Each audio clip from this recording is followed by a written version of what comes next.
English language is full of words, and for that matter, any language is full of words. And these words, we have certain words that are most commonly used as well.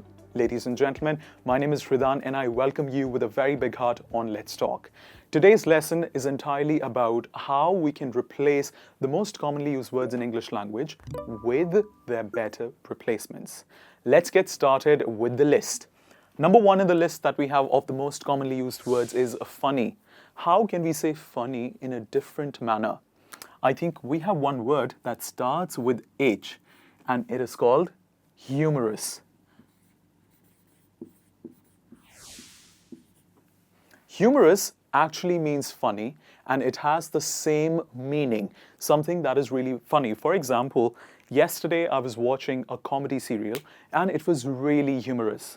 A lot of people might as well say, it communicates the message easily. It definitely does. But if you want to sound different, if you want to sound more knowledgeable in English language, it is a good idea to use the word humorous instead of funny. Pronunciation of humorous would be, very quickly, hum-a-rus. Humorous. So please do not pronounce it like humorous or something like that. It is humorous. Hum-a-rus. Humorous. Next one is childish. You see a child, you see children. Now, if I say you are quite childish, what do I say? What do I mean basically? I mean that the person has a lot of naughtiness behavior that is quite equal to a child's behavior. So the person is not mature. But what is a better replacement for this word childish? I can say you are quite infantile. You're quite infantile. An infant is referred to a child. An infantile word primarily means that that person has characteristics, the naughtiness. The person does not have that matureness that an adult has, and that is why the person is referred as an infantile. Next one is let. Let can be used in a different manner, especially by using the word that starts with A. It is allow. Please let him come in can as well be said as please allow him to come inside. Next one is take out.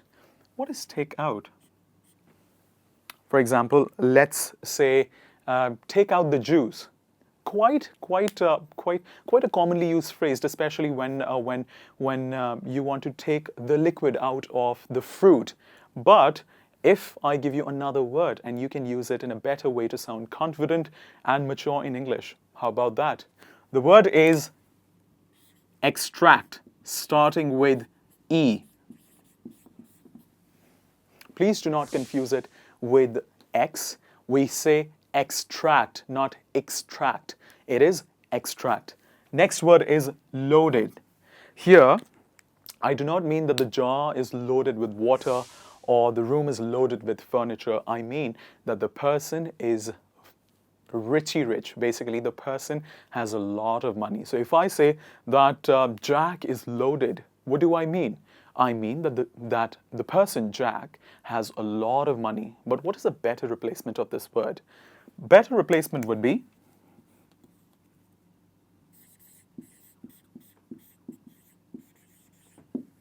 well-to-do. Jack is quite well-to-do. Next one is anyways. You must have seen a lot of people using the phrase anyways. And also, another important thing that I'd like to add to this is people use this quite casually. But an important thing is anyways is wrong. We don't write anyways with an S. We write and speak anyway as a rule in English language and not anyways.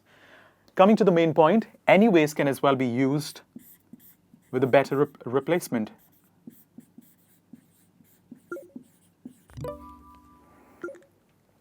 Nevertheless, for example, I didn't like the movie anyway. I went with a friend to watch the film and I didn't like the film anyway, although my friend was with me. I can say, although my friend was with me, nevertheless, I did not enjoy the film. Next one is tired. You have had a long day and now you say that you're quite tired. You do not you feel exasperated. Exasperated primarily means tired. How can you say that in a different manner? You can say,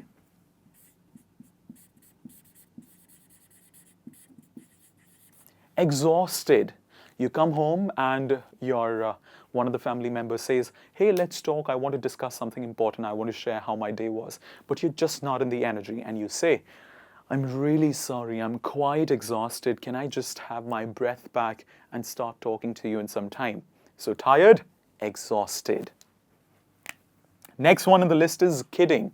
This word has become quite famous in India in the recent times and I'm sure all around the world. Kidding. I am just kidding. How can we use kidding in a different manner? Means I am just joking. How can I say that in a different manner? Well, I have a very interesting phrase for you, a word for you. It only means kidding. It's called jesting. So if you say, I am kidding, you can also say, I'm just jesting. Or you can say, just in jest. It rhymes together, just in jest. It basically means that you're not serious. You're just being funny. You're being humorous. Next one is put in. For example, if I say, put the memory card inside the camera, what do I mean? I mean, basically, to take the memory card and to actually insert it inside the camera. So put in is quite a basic phrasal verb, and we can use insert in place of put in. This takes us to the next word, better. It was better. It was better than before. How can you say better in a better manner? You can say the word starting with I, improved. It was a better performance. A lot of people say it was better than before. A lot of times my friends also say it was a better attempt than before, Hridhaan.